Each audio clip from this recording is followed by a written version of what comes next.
Christian Goep, je suis élu à Duttlenheim dans mon 3e mandat en tant que conseiller municipal. Moi j'ai découvert le GCO dans sa préface en fait, puisqu'on a d'abord branché l'A35 sur la voie du Piémont des Vosges, et donc où on a préparé une structure qui pourra recevoir l'échangeur sud de Duttlenheim. Duttlenheim a déjà perdu 45 hectares de très bonne terre à l'époque, va encore en perdre une quarantaine, plus ce qu'on nous a laissé tomber dessus pour cause soi-disant de protection hamster l'année dernière, c'est-à-dire l'aire de service. Donc en gros c'est le village qu'on voit juste là-bas. Vous avez un clocher en face de vous et vous avez une usine dont vous voyez qu'elle est verte et jaune là.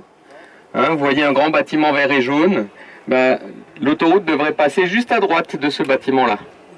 Ok. Et voilà, donc en fait, village sacrifié, mais où monsieur le maire a préféré être faible avec les forts. T'es trop près du micro. Ah, où monsieur le maire a préféré être faible avec les forts et fort avec les faibles. Donc il nous a lâchés. La résistance existe, on a une association exemplaire, la DQV, Sylvain est là. Et donc on se bat contre ce truc-là depuis très longtemps. Et je veux remercier le journal Fakir d'avoir régulièrement répercuté nos invitations aux manifestations. Je veux le remercier aussi pour son excellent dossier sur le fret ferroviaire et le transport routier, parce qu'on est absolument là-dedans. Hein, vous parliez d'un rapport qui s'appelait Missing Links, donc les chaînons manquants du grand transport.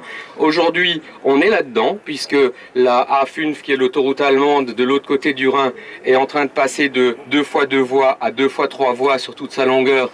Et le chantier, devinez qui le fait, c'est Vinci.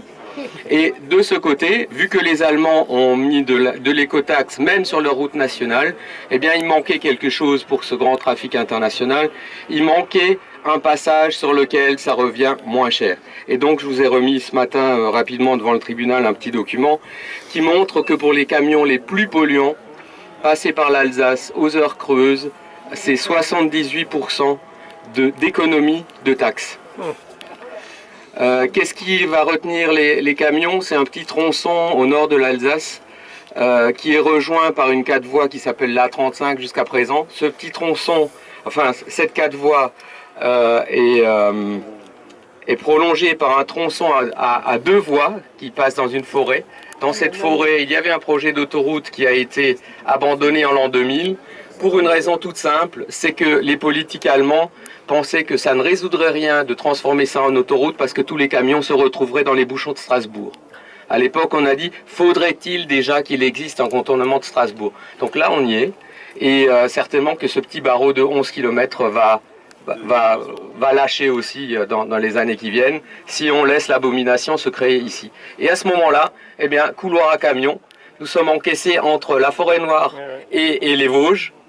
En été, il n'y a pas de mouvement d'air. En hiver, quand il fait froid, pas de mouvement d'air. Un vent dominant de sud-ouest, c'est-à-dire que les Strasbourgeois n'ont probablement pas compris que la pollution du GCO qui passerait avec des milliers de camions supplémentaires, s'il y a du vent, serait rabattue sur eux. Les Allemands déjà nous remercient beaucoup de créer ça parce que ça leur en donnera encore beaucoup plus, parce que pour l'instant l'Alsace, pour eux, ce qui est entre l'Alsace et la A5, ils se disent qu'ils ont de la chance. Donc voilà, il faut absolument arrêter ça. Et il faut absolument l'aide de tous ceux qui veulent bien nous aider en France, dans le monde. C'est le moment. Ce dossier-là doit être la goutte qui fait déborder le vase, doit être le signal qu'on commence à rentrer dans un monde où les nombreuses paroles prises, les nombreuses déclarations ne sont pas oubliées mais sont mises en pratique. Merci.